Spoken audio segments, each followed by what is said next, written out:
All right, so Sarah writes in from sunny California. She says she's taking my retirement planning course. That's good because she's single and 58 years old. All right, I got a sneaky suspicion what's probably going on here. Not that I haven't heard this before, just it kind of ticks me off. Anyway, my question to you is, I have only 25 years of Social Security earnings because I was raising my 3 children during that time, during the first half of my life. Do the years of earning zero, look at that big butt right there. Hi, big butt. Do the years of earning zero or $1,000 pull down my 35 years average? Can I keep pushing my average up with higher earnings after age 60? All right. So I bet what happened here is, I'm just going to go on a limb. I don't know Sarah from Adam, but I just bet she married some guy when they were young. They had kids. She stayed home to watch the kids. And then he found a young lady from work, and the rest is histoire. I've heard this a million times on Sunday, and it just infuriates me, to be honest with you. Anyway, and so now she's stuck. All right, so first thing, remember, Sarah, you're a single. I don't know if you're a widow or a divorcee, but just keep in the back of your mind, you still have access to widow's benefits, all right? And you still have access to, do you still have access to widow's benefits? Yeah, right? Let's go. Let's dive into this. Hold on a second. So this is from benefits.gov, not from Social Security, but have they changed the website? No, that's pretty cool. I haven't seen this URL before. But anyway, Social Security surviving divorced spouse benefits are federally funded and administered by Social Security. The benefits are paid to the divorced spouse of a deceased worker who had earned enough credits. All right. So Sarah, your ex is dead. You are over 60 years old. You were divorced, which we know. You were married for at least 10 years. This guy. You're not entitled to an equal or higher Social Security benefit on your own record, which I highly suspect won't be the case. And you are unmarried. All right. So basically, what's happening here is that Sarah, if she was married for over 10 years, once she hits 60. She might be able to take survivor benefits if her ex-husband was dead. Let's say he's still alive. Let's say what the surviving or a divorced spouse can do from a spousal benefit. So hang tight. So here we got Social Security divorced spouse benefits. All right. Social Security divorced spouse are paid to divorced spouses of workers who are receiving or are eligible to receive survivor or Social Security benefits. Not survivor, this is spousal benefits. Who is eligible? To be eligible for the program, you must meet the following requirements. Be at least 62 years old and not currently married. All right, so we got 2 things happening here. We have spousal benefits. You got to be 62 years old, have been married for at least 10 years. All right. Be divorced from a person who receives Social Security retirement or disability or is eligible. For divorcees, eligibility is what matters, not actually receiving.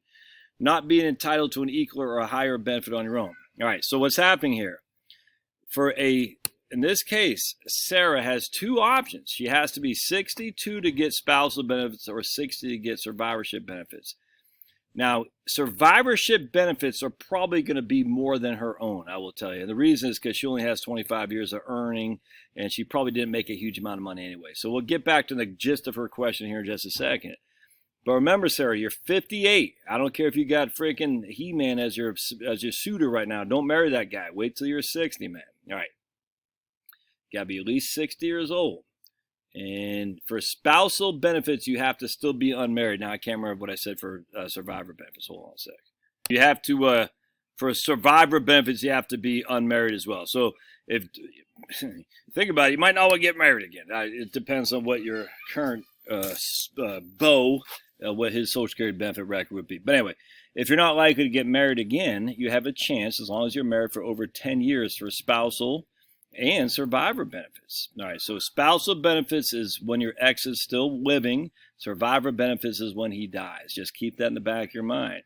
Once you're 62, you can take a reduced spousal benefit off of his record as long as he is, I think he's got to be full retirement age. I think that's it. So he's got to be probably 67, depending on what year he was born. If I'm looking at my dog here, he's up to no good, that Finney. All right, so keep that in mind. All right, so going back to your own benefit record. You got 25 years of earning, paying FICA taxes for Social Security. That means what they do is they take every single year of your 25 years, they index it with an average wage index. That'll give you a certain amount of money, and they divide by 420. That 420 is 35 years times 12 months. So that's what it is. So you have $1 million, just for simplicity, you have $1 million. You divide that by 420. So let me show you an example here. Hold on. It's for simplicity, you have 25 years of earnings. When they're all been indexed, it gives you $1 million worth. So you take your 25 years of earnings, they index them with average wage index, and you will get whatever those numbers are. You add them all up, and it gives you $1 million. All right, this is 10,000, 100,000, million. You divide that by 420. Why? Because 420 is 35 years at 12 months a year.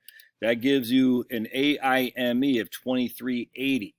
All right, we know the first 960, you'll get 90% of that. The next 2,380 minus 960 times 32%, you'll get 32% of that. All right.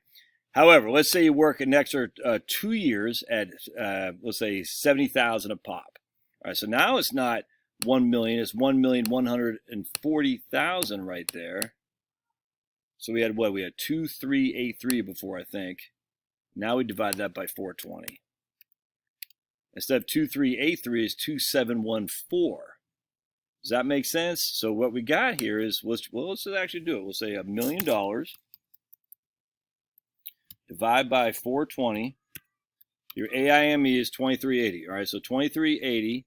We're going to take minus. Can I erase that? 1 second. 2380 minus 960. And I can't remember exactly what the bend points are right there.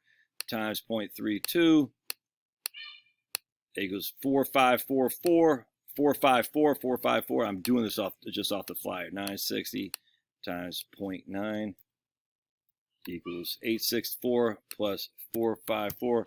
So your benefit at your full retirement age will be 1318. I hope this makes sense. 1318. All right. So remember, 1318. Tattoo that. Remind me that 1318. All right. So now we worked an extra 2 years. All right, so we added 70,000 a clip. We added 140,000 to that $1 million of benefits. I'm not even average wage indexing these because you'll get, once you hit 60, it's not even AWI, it's COLA. So I don't want to get too deep. I just want you to understand how this works. So 1140000, divide that by 420, 2741 minus 960. All right, so that's 7 times 0.32. 561, 960 times, what do you say, 561, is that what we said, 0.9, 864 plus 562. So 1426 as opposed to, what do we say, 1313. All right, so you just increased your Social Security benefit by $100 a month at your full retirement age. So your PIA is now 1462 versus 1313, or 1426 versus 1313. Finney's back there getting in my garden. He loves my tomatoes there, I think. Anyway, so the answer to your question is unequivocally, working extra years is going to add to your Social Security benefit. It can't hurt. There's no other way around that, because you got a bunch of goose eggs in there, man. Those goose eggs are being replaced by whatever you make going forward. So that every single year you add to your 35 years, it replaces zero. So you make 50,000, 70,000, 25,000. They're all better than big fat goose eggs. That's just a fact. So if you're working an extra couple of years, you will make more money on Social Security. Now, in this case, you're only going to make an extra $100 a month by working 2 years, making $70,000 a year. It might well be worth it, but if it's a job where you're being harassed, a job where you got to listen to CRT, where they're forcing vaccines, I wouldn't do it.